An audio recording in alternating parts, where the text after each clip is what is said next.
જાણો મહાભારતના સૌથી મોટા યુદ્ધ અર્જુન પાસે બ્રહ્માસ્ત્ર સહિત બીજા કયા કયા અસ્ત્ર હતા। મહાભારતના મુખ્ય યોદ્ધાઓમાં સૌથી પહેલું નામ અર્જુનનું લેવામાં આવે છે। અર્જુનને મહાભારતનો હીરો પણ કહેવામાં આવે છે। અર્જુન શ્રેષ્ઠ ધનુર્ધારી અને દ્રોણાચાર્યના પ્રિય શિષ્ય હતા।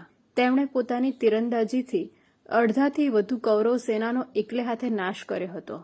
અર્જુનના ધનુષનું નામ ગાંડીવ હતું। તે પોતાના ધનુષ ગાંડીવને ખૂબ પ્રેમ કરતા હતા। તેમણે પ્રતિજ્ઞા પણ લીધી હતી કે જે કોઈ તેમના ધનુષ્ય ગાંડીવનો અનાદર કરશે અને તેને અપશબ્દો કહેશે તેને તેઓ મૃત્યુશૈયા પર સુવડાવશે।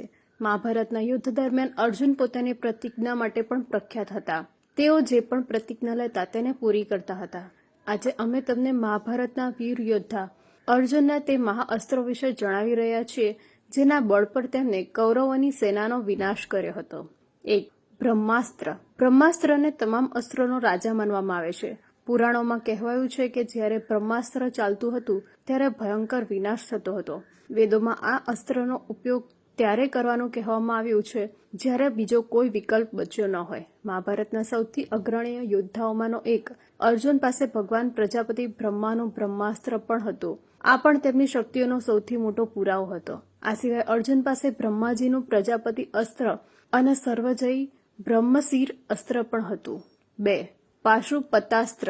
આ ભગવાન શિવનું અનોખું અસ્ત્ર હતું। અર્જુનની ભક્તિથી પ્રસન્ન થઈને ભગવાન શિવે તેમને આ અસ્ત્ર આપ્યું હતું। આ અસ્ત્ર વિશે કહેવાય છે કે આ ભગવાન શિવનું એક એવું અસ્ત્ર હતું જેને આંખ, હૃદય અને શબ્દોથી પણ નિયંત્રિત કરી શકાતું હતું।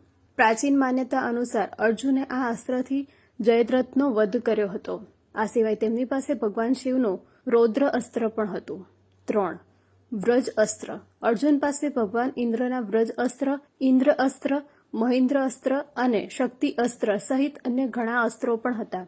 દેવરાજ ઇન્દ્ર અને અન્ય દેવતાઓ પાસે જે અસ્ત્ર હતા તે પણ અર્જુનને આપવામાં આવ્યા હતા। 4. યમદંડ અસ્ત્ર।